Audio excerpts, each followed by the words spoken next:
sometimes 100%. it just feels like some apps are just like a gloss, like a candy wrapper wrapped over UTM.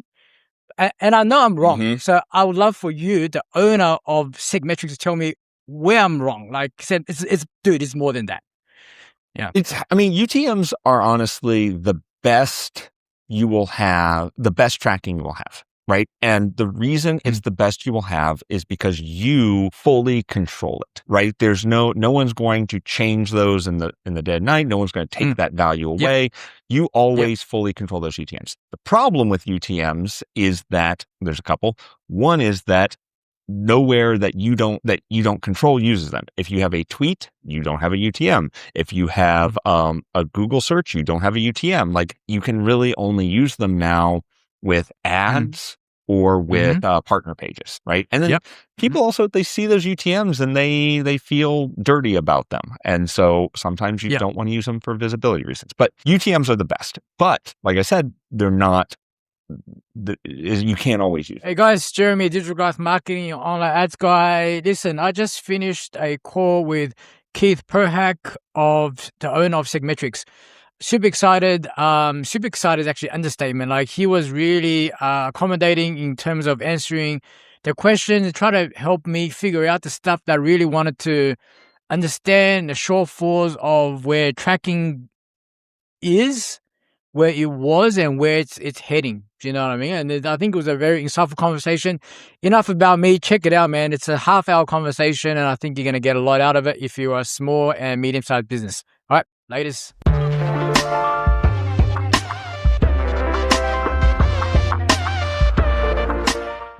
All right, guys, welcome back to another episode of Marketing for SME. Today, I'm with a very special guest. I'm with Keith Perhac. Keith, how you going, man? Great, Jeremy. Thanks so much for having me, man.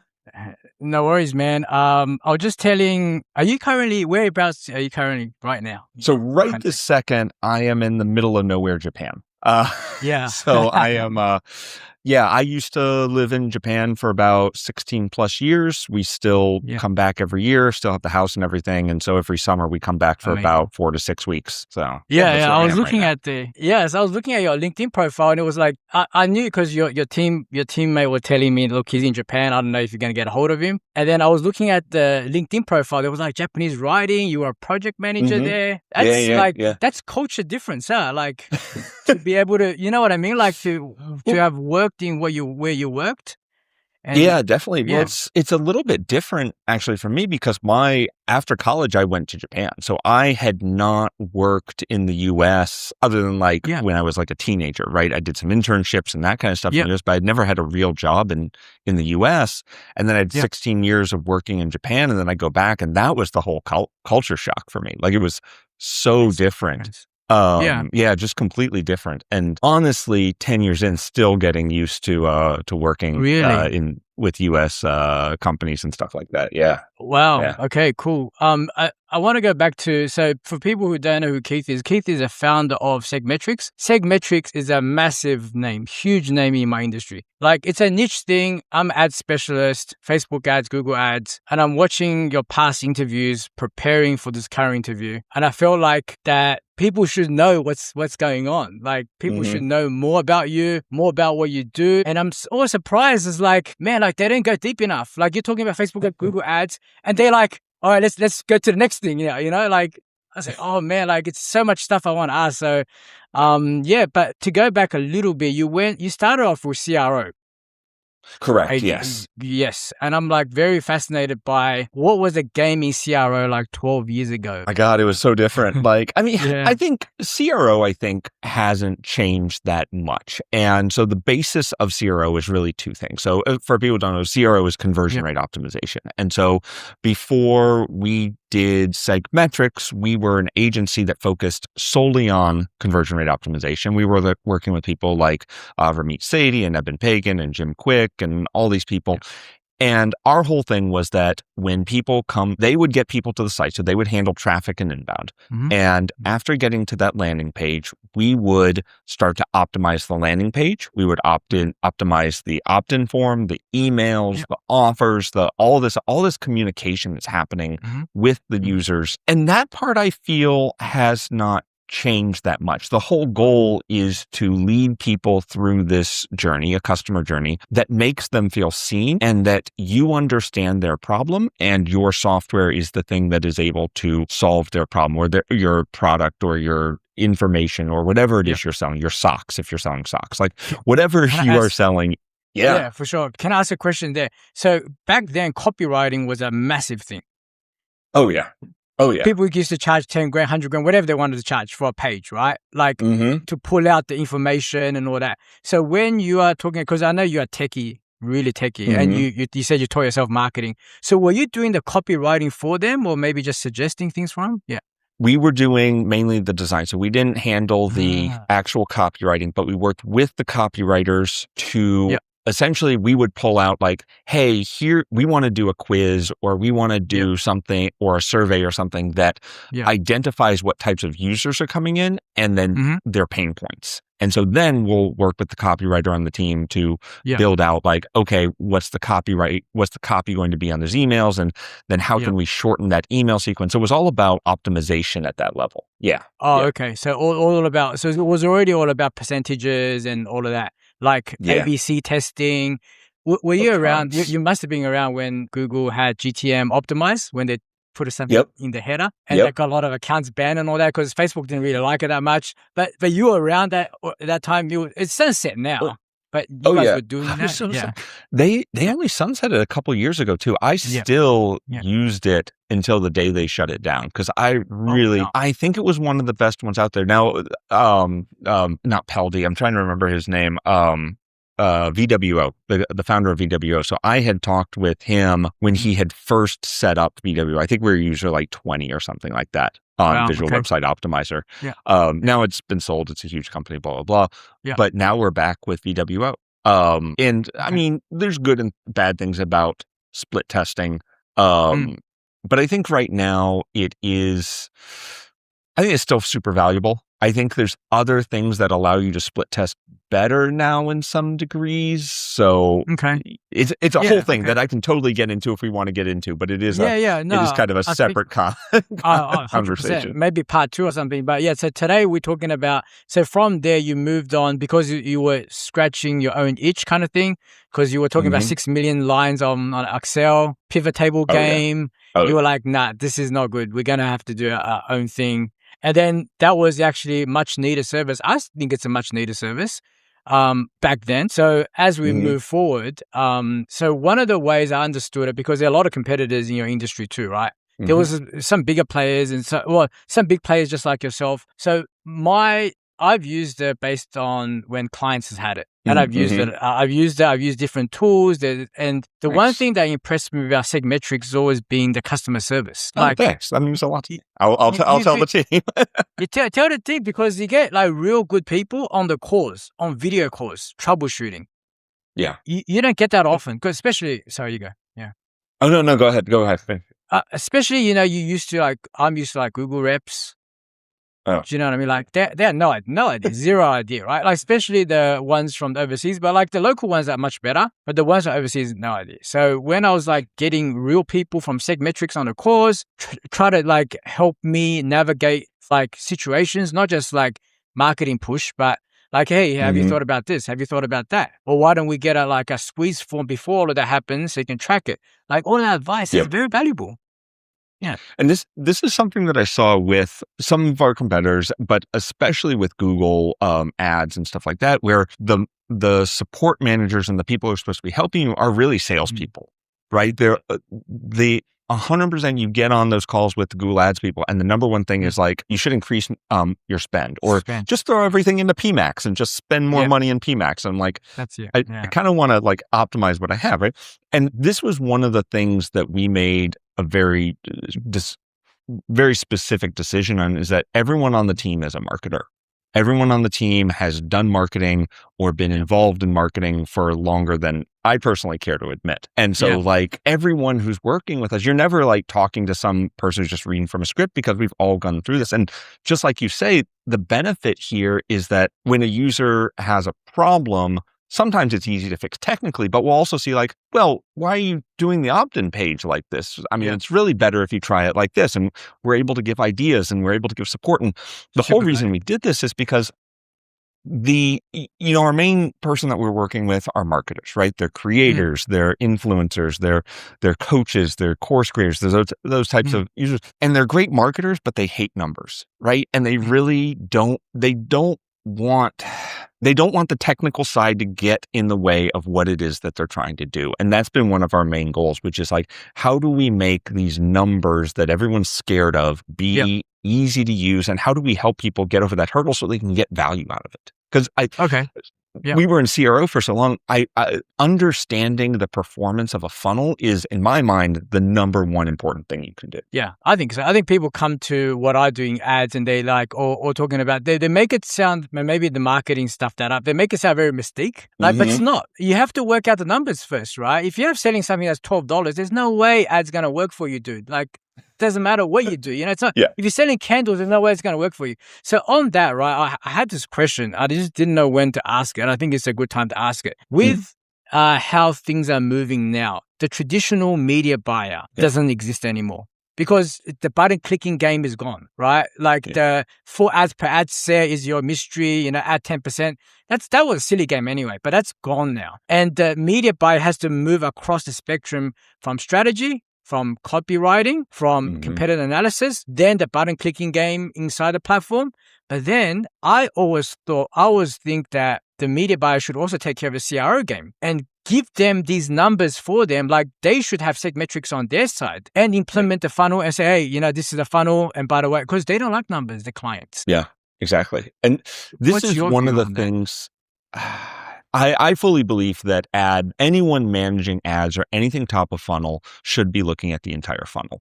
The reason, and this is going to be like a hot take, but I feel that a good ad agency versus a bad ad agency or ad manager, whoever that is, the difference is really, are they willing to look past that initial acquisition to the lifetime value? And the reason I say that is because there are a lot of ad agencies that we've worked with in the past as we've tried to dial in our ad strategy and our game, is that they would pick the numbers and the things that just made them look good at the top and not care about that bottom of funnel. And so the numbers that they would give us would be numbers that Facebook was saying that were not really true, or they would show numbers that show really good first engagement, but doesn't keep in mind. So a great example is we need trials, right? A trial is the first step in getting started with SegMetrics, and then people pay us month to month. And so we do not expect payback from an ad for 3 months. And so we had a number of ad agencies work with us, and they were like, look at all the trials we're getting. And we're like, trials are great. What's the conversion rate to actual paying customer? And they were like, but the trials. And I'm like, no. I don't care about the trials. I care about the money at the end. And when we looked at the numbers, it was like 20% ROAS. And it's like, you can't build a business on that. Right, exactly. No, that was no good. I heard your bit on that one as well when you were talking to the kid and you were explaining to him how you segmented the trials by industry. Yeah. And he was completely blown away. He was like, oh my God, this is never said. I said, oh, why haven't you thought of it? Like that's okay. That's good. Oh, that's smart. Yeah. Really good. And I think it's, go ahead. Yeah. Go ahead. No, I was saying the 45-day thing. And you found out who stopped at the 45-day thing, which made sense because 14-day trial, who renewed, right? And onboarding game with 90% renewal, but said that your gap was actually from the free trial to the first take kind of thing, right? Yeah. But we really look for, okay, did they make it to 45 days, which is essentially their second payment? And that's when we start to say, okay, this person has legs. This person is going to be a good customer going forward. Yeah.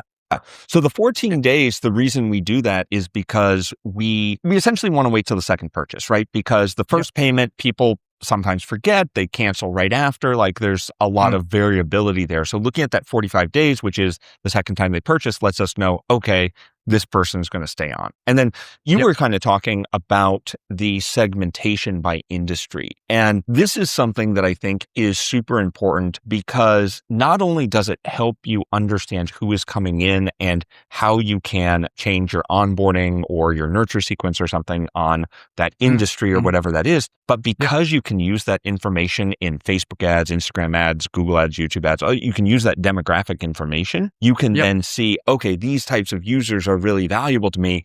Let's go get more of them. Yeah, like what you done for e-commerce, completely different funnel. Yeah, exactly. Exactly. Yeah. Loved it. So we're talking about real use cases over the 10 years. I think that the privacy laws got stricter, right? And also, like, you might have come into the game doing one thing, and then as the things got stricter, you had to find better ways to do things. Which is also good as well. And then you were kind of giving explanation about the walled gardens, how people are keeping that first party data.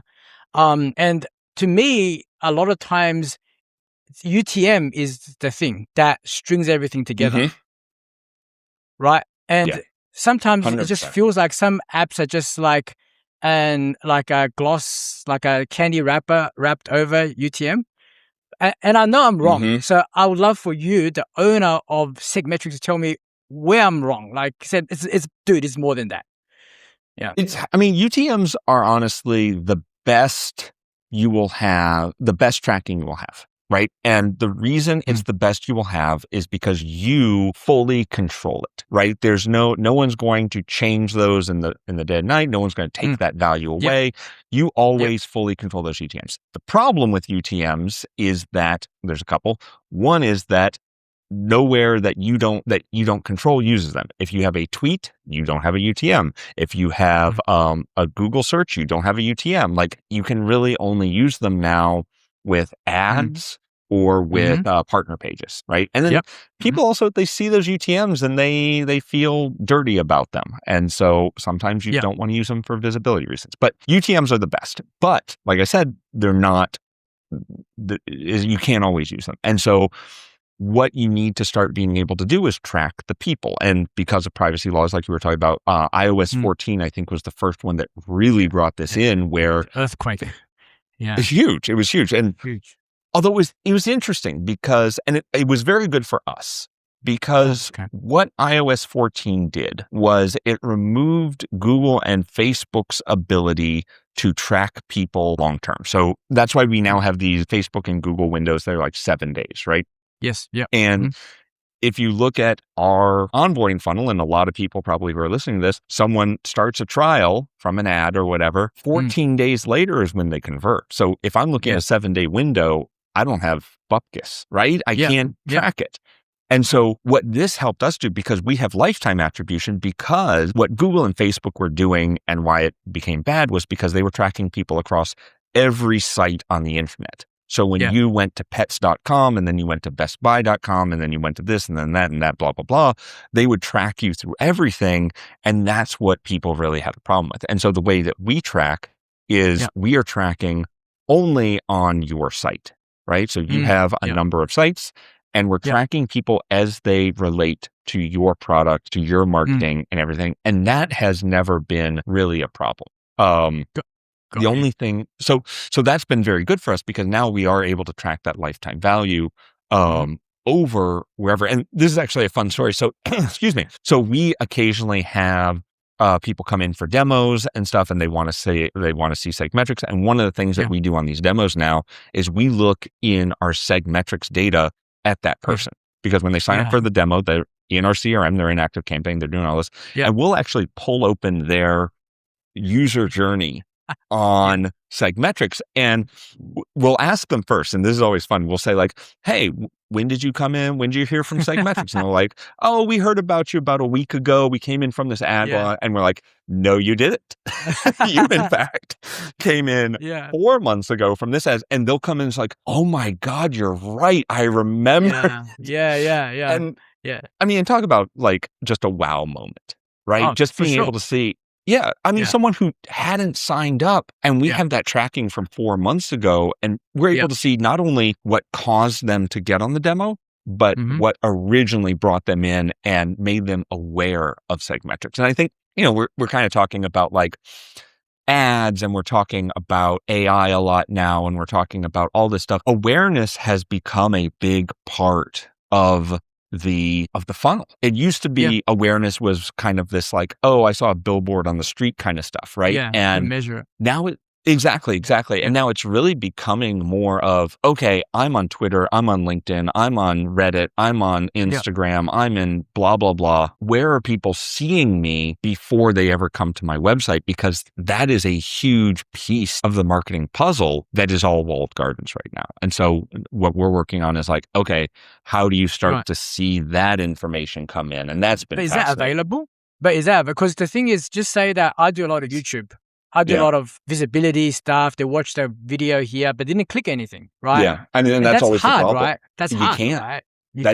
And that's the biggest change that we've had. So I think there's been two big changes in acquisition marketing. One is back in, dear Lord, 2012, I think, maybe earlier, when Google took away keywords. So it used to be when someone clicked on a link in Google, for people who don't know, they would put the full keyword into that link. So it went to your site and would tell you, what they were searching for. And they took that away because they wanted to put it into ads. And now it's an ads only feature.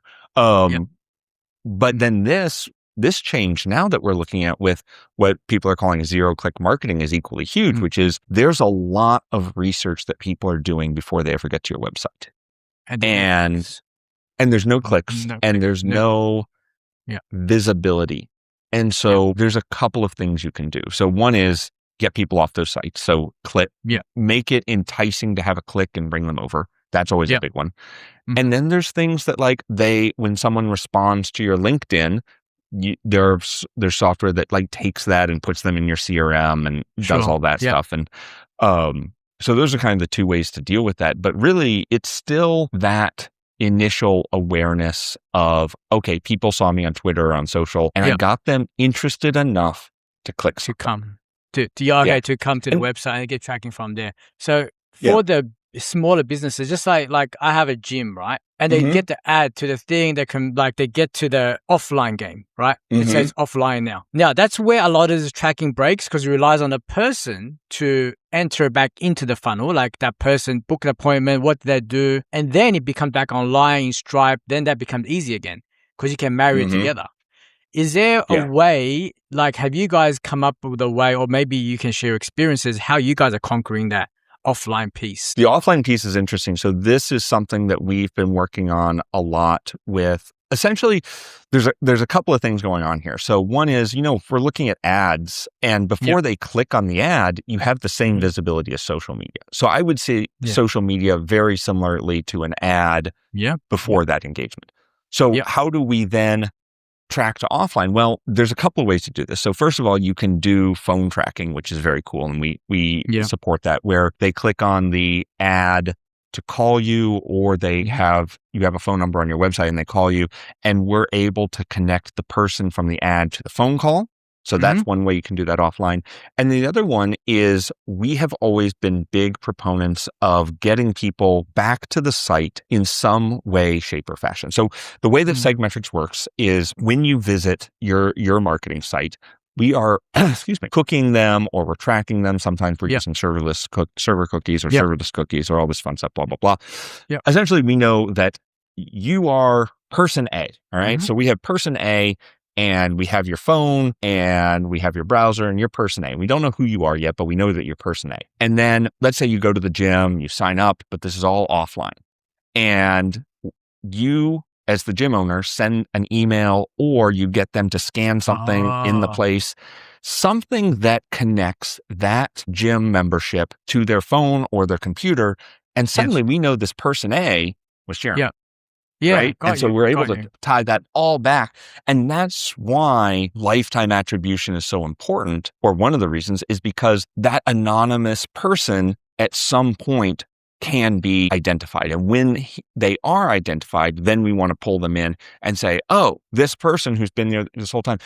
And we did this a number of times. We did this in Japan, actually. So one of the things that people were having trouble with was this, okay, we have these advertisements going out on these sites. We're doing all this advertising campaign, but no one's clicking on them. They're just going to the store. How do we connect them? And I was like, that's easy. Like, you have a membership card, or you have like, hey, to get your bonus, click this QR code.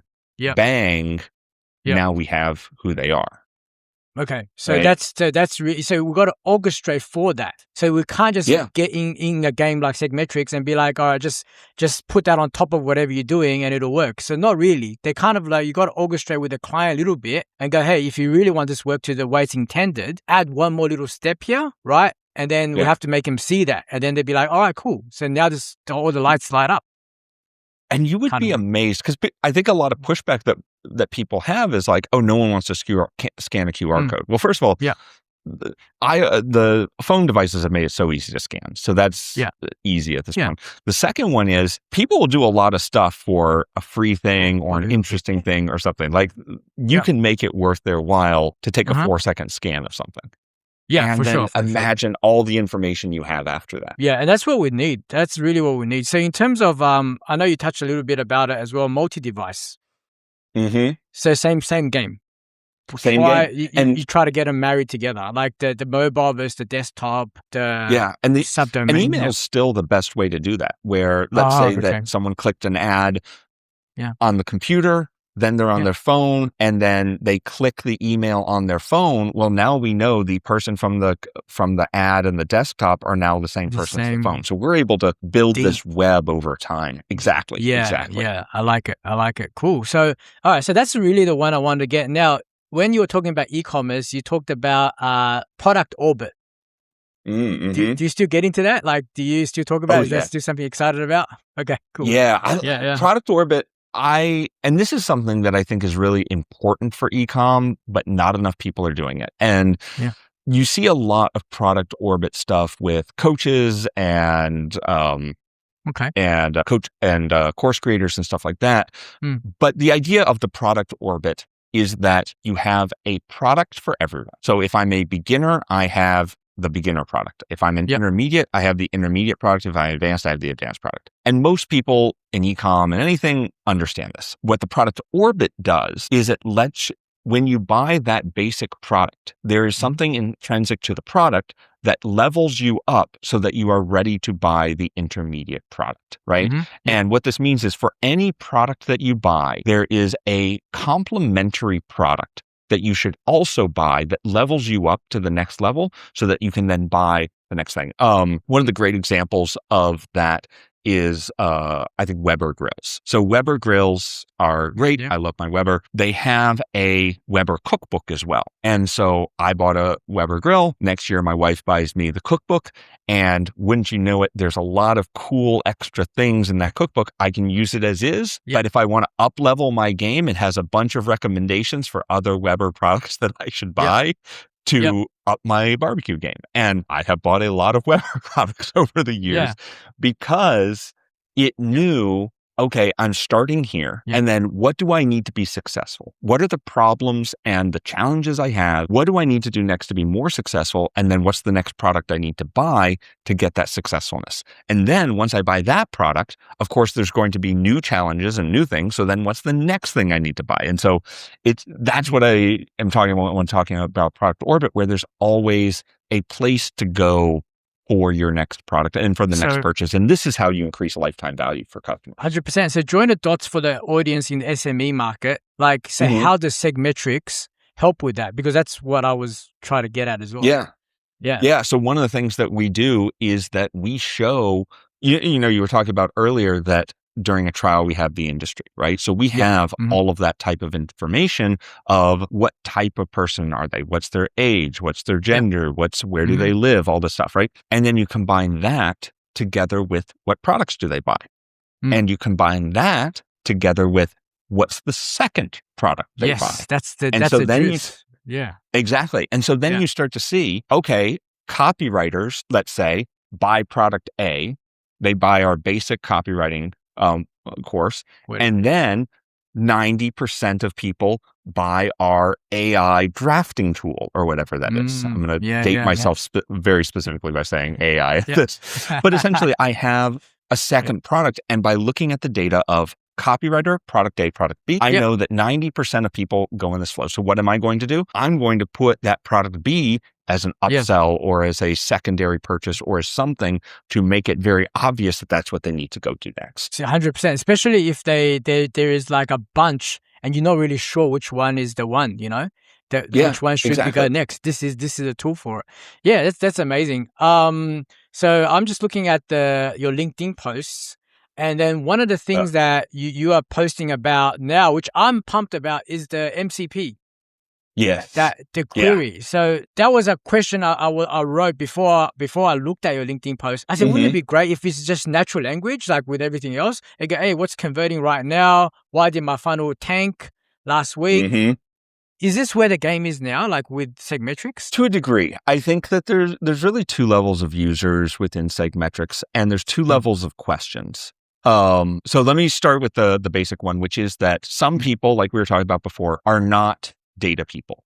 And there is still a lot of value that you can get out of data. And in the past, you would have to hire a data analyst. You would have to hire someone like us who came in and helped you understand that. And kind of AI fills that role, right? And that's a great initial step for a lot of people who are like, I don't want to go into this every day and I don't want to look at it. It's like, I just want to hook it up and ask, hey, how is this doing? Right. Yeah. And the benefit here, and people always say like, well, couldn't I just do that with my raw data? And the problem is that AI is really bad at looking at raw data. And so what our MCP server is doing is going into the back end, making an actual SegMetrics report query, getting that back, and then using that as the basis for the analysis. So we're doing all the back end processing and data crunching and numbers just like we'd always do. It's just now being fed into an AI for understanding instead of data analysis. So that's one reason. The second reason that we've seen with more sophisticated users and people who are data people is that they can now ask questions that go a lot deeper. So here's a great example. We were talking about industry. So I want to see, of all the people who signed up, what industry were they in and who is performing the best? Okay, I got a list of those. And then I'm like, oh, that's interesting. This industry, let's say e-commerce is not getting involved with any of they're not converting as well. Why is that? So then I'll go and look through some other numbers and I'll say, okay, within e-com, here's all the things that I want e-com people to do before they start using SegMetrics, and they're not getting on these phone calls.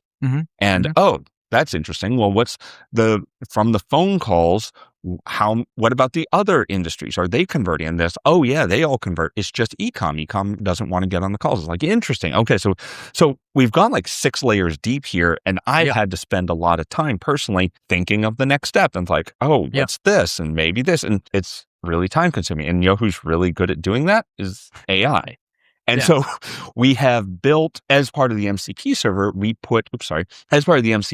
we have put the kind of the CRO strategy that we've always used within it. And so when the AI comes to our side and says, hey, how are my trials doing? It knows to automatically go in and look at, okay, what are some of my common breakdowns, like industry? And if I see something interesting there, if I see an outlier, what can I break down next to see a little bit deeper into that outlier? So this is kind of the way that we've set this all up, which is it's not just that it answers the question that you're asking, but it goes 1 to 2 levels deeper more, so you can start to uncover all this stuff. And then you don't have to keep thinking about this constantly. You just say, hey, go find it. It's going to take 20 minutes. Like Claude and OpenAI, these things are slow.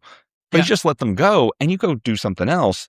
And then when you come back, you have an analysis. Interesting. So what would this be made? Would it be made for people like me who's in the game, who knows what to ask and who's going to get really pumped about it? Or do you think it's for just like business owners, like 1 to 2 mil?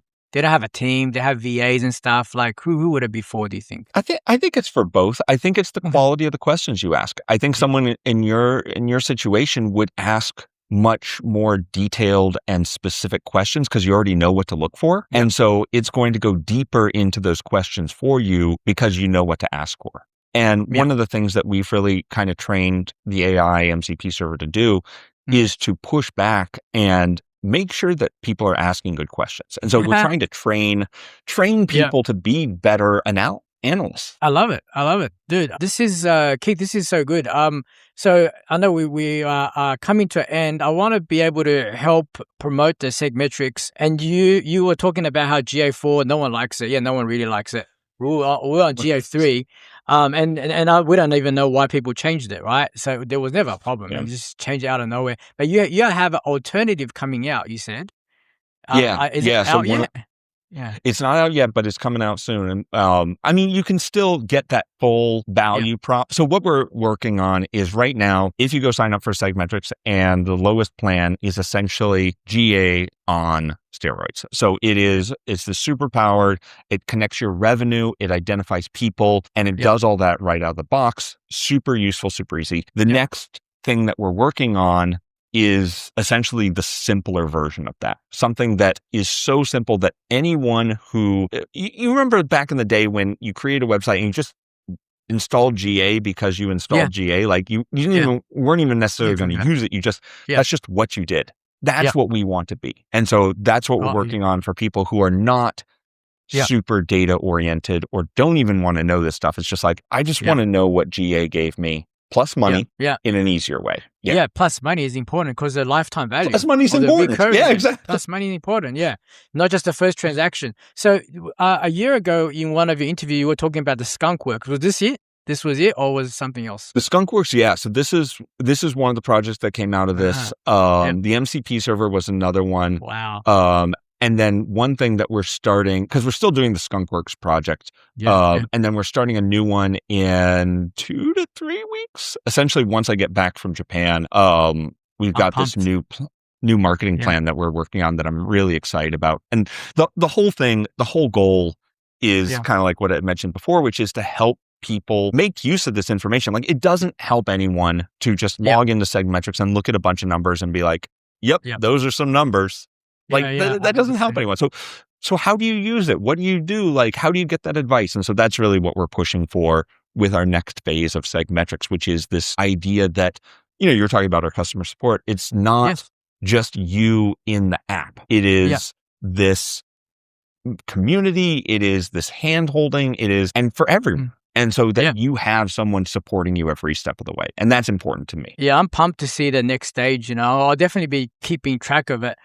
So last question on my list, Keith. So with the AI that's coming out and it's changing every day, when it first came out for the ads game, I think it was helping me a lot. But then it started taking things away where people can start doing themselves. I need to do more now because they were taking little things away from like what my value prop was, right? Which is scary, but it's also, I think it's a net positive for everybody because people got more out of it. The world got more out of it.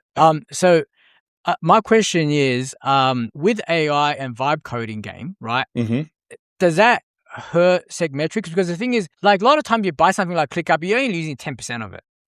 Do you know what I mean? Like, you're only using what you really need. So does vibe coding hurt apps like SegMetrics because people just kind of like vibe 10% of it and be like, I'm done with it? I think in the short term, yes. There's a new phrase that I've been hearing. So I don't know if everyone knows free as in speech, free as in beer. And the new one that I've been hearing a lot is free as in puppies. And what that means is it's very free to get started. You get a free puppy. Oh, it's so cute. And you have to take care of that puppy and pay for it and upkeep and clean up its poop for the next 15 years. And this is the difference between, I think, what developers see when they're using AI to code something and people who are not developers. Because, Lorda, we know when you introduce a feature, you have to support that. For SegMetrics 13 years old. We still have features that we introduced 13 years ago that we still have to support because people rely on them, and it's horrible. And so could I vibe code something that gave me, okay, where did people come from and are they in my active campaign account? Easy. Yeah. Totally do that. Okay. Well, I want to know where people first came from. Okay. I can change that. Yeah, sure. Okay. I can bolt onto it. How am I tracking it? Okay. I'm bolting it on. Okay. Oh, crap. That broke the first thing though. Like now I have to fix the first thing. So I'm like, suddenly you're taking care of this whole thing. And this is why I think that, and especially following social media, and this has turned into a long answer. I'm sorry. No. Following social media. a lot of people are talking about the thing that they vibe coded in an hour. And I actually had one of my friends was like, hey, I built this funnel tracking software in an hour. And I reached out to him and I was like, that's really cool. Can you show it to me? And it's like, yeah, it essentially just watches the tags and the dates. And it's like, I can see how many people go through it. I'm like, oh, yeah. Okay. Yeah. That's kind of useful. Like, Yeah. where'd people come from? He's like, oh, I don't have that. It's like, where are you storing the data? He's like, I don't know. It's like, just, it was so simplistic as to be useful for a social media post, but not for a real thing.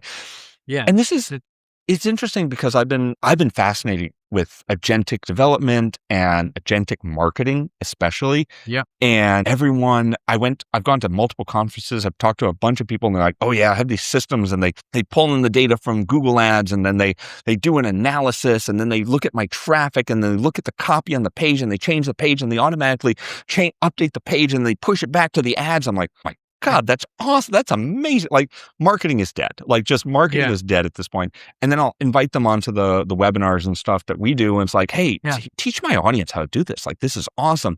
And like, so what you do is you go into Claude Web and you say, make me an ad. And I'm like, wait, no. Where's all the cool stuff? Where's all the, all the cool stuff you were talking about? Yeah. I don't think anyone's actually doing it. Like, I really feel the same way. Like, we have to wait and see because that's what I see on LinkedIn as well, right? They say we've got these 5 bots that's going to do everything, but then when you kind of download it, they say, oh, by the way, you have to write a code here, you have to change that. I'm not a coder. I'm not gonna write that. Do you know what I mean? Like that doesn't make sense. And I know you know Mike Rhodes, and I buy his programs and everything else. And someone goes, we have 140 marketers in this AI brain or whatever, right? And you know we have Mike Rhodes stuff, we have everything. And Mike Rhodes came out and said, I said, you got my stuff from like 4 years ago. He said, I don't even agree with my own stuff 4 years ago. And you have that. Do you know what I mean? And then people commenting goes, you got 140 people who don't agree with each other in the same bot, like spitting out advice. Like, how's that even work? So I don't know how that works, but it will be a really interesting space to keep an eye on. But Keith, thank you so much for coming on. I think that let people know. I feel like you should be more like known. SegMetrics should be more known. There's a small company. I didn't know there was only 6 of you, like 6 or 7 of you guys. There's a small 8 right now. Yeah. It's 8 right now. And you guys like massive in terms of impact, but you guys managed to keep it like really tight group. So people should know about what you guys do. Yeah. Sorry. It is. No, sorry.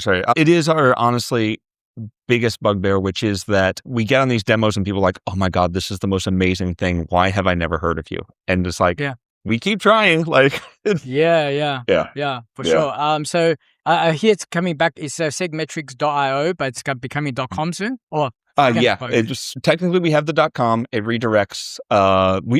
Funny story. We were waiting for because it's a big SEO drop whenever you do that. And we were like, okay, when's the good time to? Well, now that AI is killing SEO, we're like, well, we can do it. now is the time. Cool, amazing. Now's the time. Yeah. Do people follow you? Are you active on LinkedIn as well? Do people try to find you as well? Yeah. Cool. Yeah. LinkedIn is probably the best place. Yeah. Yeah. Cool. We're going to share this everywhere. I'm pumped. So, thanks again, Keith, for being on the show, man. Love it.